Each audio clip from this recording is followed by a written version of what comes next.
Alright, this is 8443 flagstone, and I was just all the way up under the kitchen sink.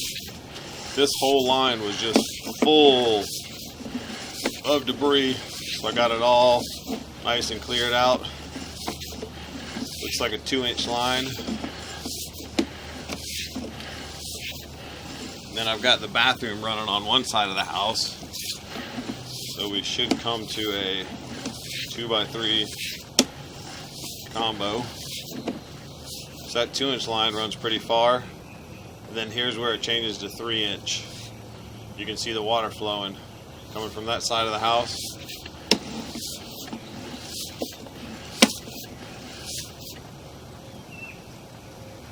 See, we're underwater because I got water flowing at me. All the big monster debris is gone. My camera is going to stir up just that little teeny bit of debris. But it looks awesome. You can see there, we're definitely in a 3-inch line. Now we're in the PVC. And I'm going to go this way. That's going out to the main. You can see everything's nice and flowing there. There's a little bit of back pitch between the clean out and under the front of the house, but I don't think it's going to be enough to cause any issues. So I'll go ahead and conclude the video. Thanks for watching.